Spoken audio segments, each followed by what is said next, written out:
ध्यान से सुनना। देव ऋषि नारद ने भगवान सगर को, राजा सगर को, सूर्य वंश में उत्पन्न हुए राजा सगर को कहा था कि तुम्हारे घर औलाद नहीं, संतान नहीं, इसलिए शिव की आराधना करना। उसी तरह आपको देव ऋषि नारद ने मार्ग बता दिया है कि अगर संतान नहीं है, 10 साल हो गए, 12 साल हो गए, 14 साल हो गए, 20 साल हो गए, बस एक प्रार्थना शिव जी से करो। सफेद आंकड़े की जड़ लेकर रजस्वला धर्म के 7वें दिन शिव मंदिर में शंकर भगवान से ऊपर से 21 बार घुमाकर तुमरुका जी का नाम लेकर उसको कमर में वही मंदिर में शिवलिंग का दर्शन करते करते नंदी के पीछे की ओर खड़े होकर शिव का दर्शन करते करते उसको बांध लो लाल धागे में, तुमरुका जी का नाम। और महाराज एक पीपल का पत्ता रजस्वला धर्म के 7वें दिन से शिव जी को चढ़ाकर समर्पित कर कर उस पीपल के पत्ते को कुंदकेश्वर महादेव के नाम से लाकर उसको गाय के दूध में उकालकर दोनों पति पत्नी रात्रि के समय सोने से पहले उसको पान करें।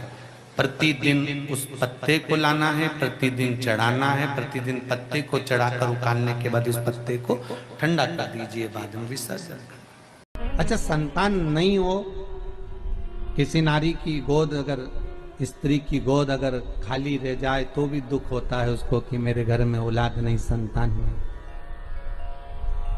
हम कई बार कहे, आज फिर कहते हैं, ये टेस्ट भी बाद में कराना, सारी जांचें बाद में कराना। एक बार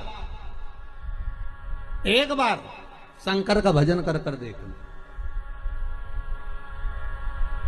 पिछले वर्ष कथा में तुमरुका जी की जो कथा कही थी, यूट्यूब पर डली हुई, अगर आप लोगों ने नहीं सुनी हो तो उसको निकालना यूट्यूब पर।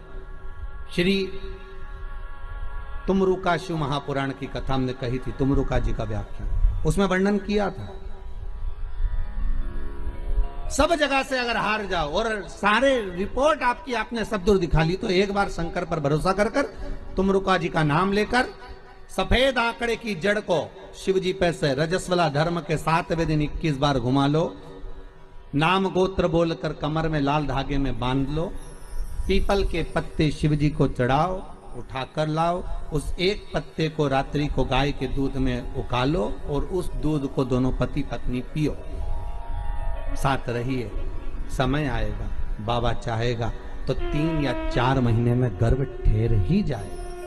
सारे डॉक्टर को दिखा लिया अपनी जगह, टेस्ट भी करवा लिया अपनी जगह, पर एक बार प्रयोग, और वो विश्वास रखकर करना पड़ेगा। शंकर पर जो भी कार्य कर रहे हो आप, जो उपाय कर रहे हो आप, शिव का स्मरण कर, भगवान पर अगर विश्वास रखोगे, भरोसो दृढ़ इन चरणन कहो, श्री वल्लभ नख चंद्र छटा बिन सब जगह माही अंधेरो। अगर भरोसा है तो शंकर है, और भरोसा नहीं तो शिव कहां से। विश्वास लेकर अगर आए हो तो काम तो होगा। ये लोग काशी से आए हुए हैं, विश्वास लेकर ही तो आए होंगे कि हम जाएंगे शंकर की कथा में तो बाबा कृपा जरूर करेगा। कई लोग यहाँ पर बैठे हुए हैं जो विश्वास लेकर आए हुए हैं, दूर दूर से आए हुए हैं, केवल विश्वास लेकर कि भगवान कृपा करेगा किसी ना किसी रूप में, मुझे विश्वास है कि बाबा मेरी सुनेगा। और फिर कहता हूं, कथा में अगर आपने मन लगा लिया, भले टीवी चैनल के माध्यम से श्रवण कर रहे हो, भले मोबाइल के माध्यम से श्रवण कर रहे हो, भले पंडाल में सुन रहे हो, बाबा से अगर दिल से आपने अगर कह दिया तो 3 महीना बहुत होता है सब कामना पूरी होने के लिए। मेरा बाबा आपको कुछ ना कुछ दे ही देता है, बस आपकी रुचि के अनुसार सुख प्रदान कर ही देता है। उस नारी का जापा आज भी हमारे यहाँ शंकर भगवान का प्रमाण है। जिस नारी के गर्भ गिर जाता हो, जिस नारी के संतान नहीं हो पा रही हो, जिस नारी को बच्चे नहीं होते हो, या बार बार गर्भ गिर रहा हो, या डॉक्टर कह दिया कि नाल में बच्चा लपटा हुआ है, कुछ मत करो, एक श्रीफल उस पर एक वस्त्र लपेट कर भगवान शंकर को उस नारी का नाम और गोत्र लेकर समर्पित कर दो, आखा की आखा, उस नारी का जापा आराम से होता है। शिव की कृपा है, शिव की दया है।